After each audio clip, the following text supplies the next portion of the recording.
Assalamualaikum warahmatullahi wabarakatuh. Kenalkan nama saya Anggia Safira Ivana Yolanda. Di sini saya akan menjelaskan hasil MIT yang saya kerjakan, yang berjudul, yang bertema sewa kaset. Oke, di sini ada database sewa kaset yang berisi 6 tabel, yaitu tabel detail sewa, tabel genre, tabel kaset, tabel konsumen, tabel prosedur, dan tabel sewa. Kita akan menjelaskannya satu persatu ya. Oke, di dalam tabel konsumen ada entitas ID konsumen, nama konsumen, jenis kelamin konsumen, nomor HP konsumen. Oke, ID konsumen menjadi primary key dalam tabel konsumen. Oke, kita next ke tabel kaset. Oke, di dalam tabel kaset ada kode kaset, judul kaset, ID prosedur, dan kode genre. Tabel kaset memiliki primary key, kode kaset, dan memiliki dua primary key, yaitu ID prosedur yang dari tabel prosedur dan kode genre dari tabel genre. Oke, setelah itu kita next ke tabel prosedur.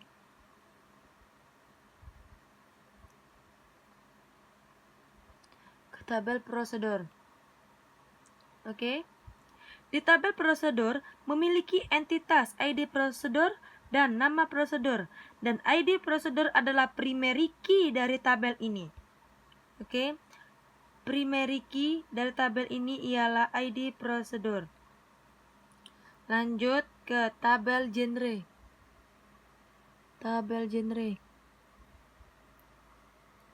Oke, di tabel genre di tabel genre ada kode genre sebagai primary key, jenis genre, dan batasan umur. Di sini cuma ada kode genre ya, sebagai primary key, jenis genre, dan batasan umur. Setelah itu kita lanjut ke tabel sewa.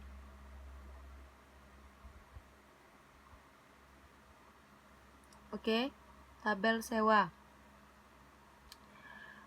Di tabel sewa ada kode sewa, tanggal pinjaman, dan ID konsumen. Kode sewa merupakan primary key dan ID konsumen adalah foreign key dari tabel konsumen. Primary key-nya di sini adalah kode sewa dan ID konsumen adalah foreign key dari tabel konsumen. Setelah itu kita lanjut ke tabel detail sewa.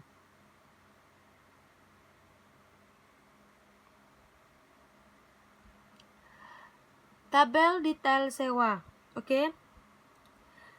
Dalam tabel detail sewa memiliki kode sewa, kode set, tanggal sewa, tanggal kembali, dan total harga.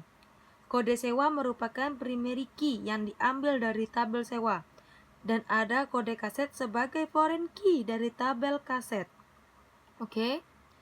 Setelah itu, setelah kita menjelaskan ke-6 tabel tersebut, akan saya relationship-kan. Nah, dan inilah hasil dari relationship-nya, yaitu tabel kaset, tabel sewa, tabel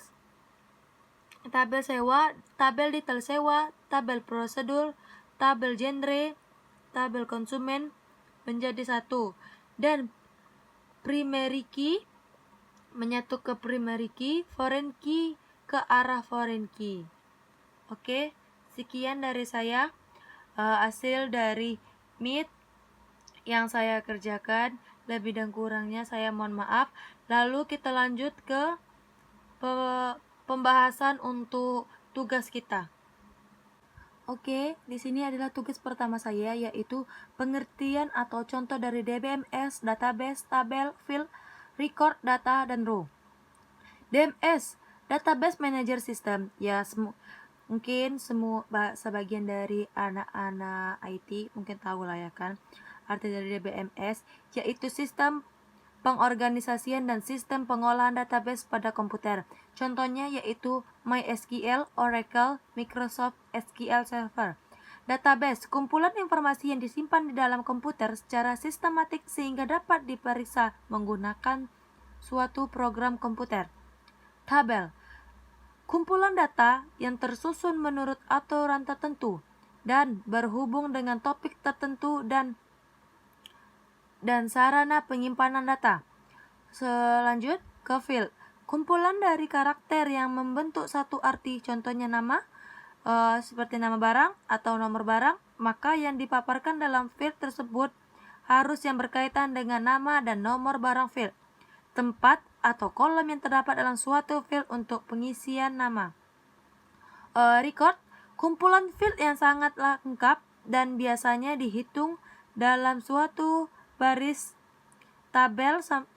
Tabel merupakan beberapa field yang terdiri dari record-record yang menggambarkan dari kesatuan data yang sejenis.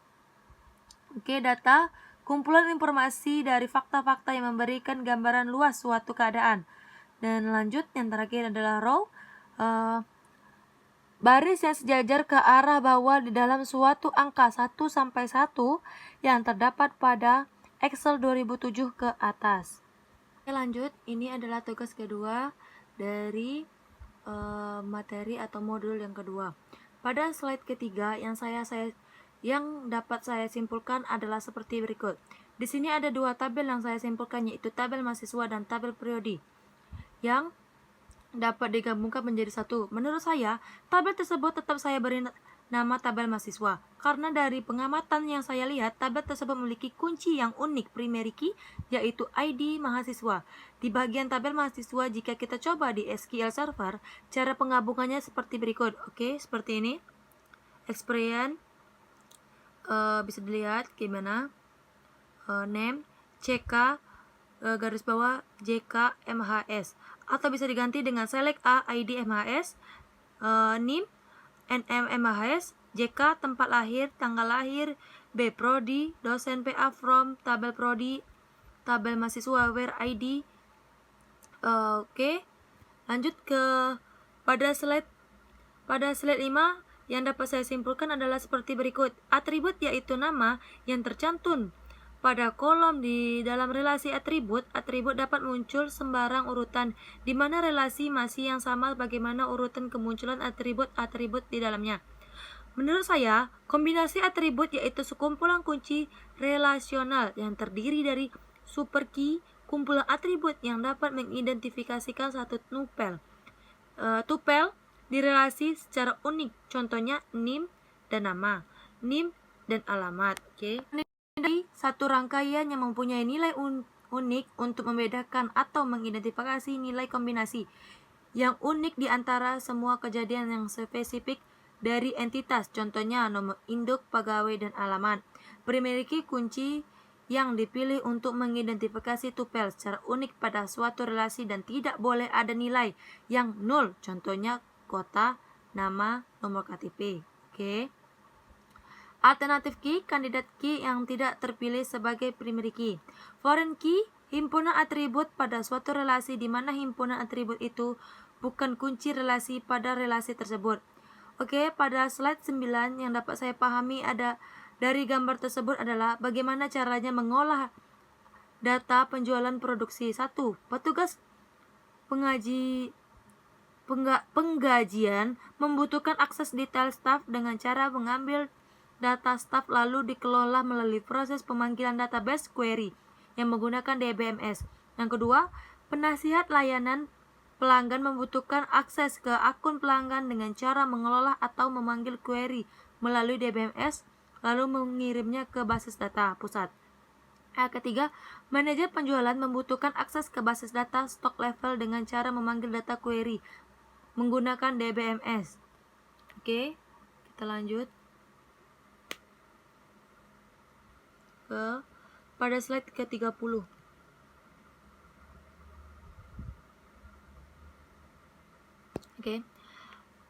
Pada slide ke-30, dari relationship di mana ID MHS jadi foreign key.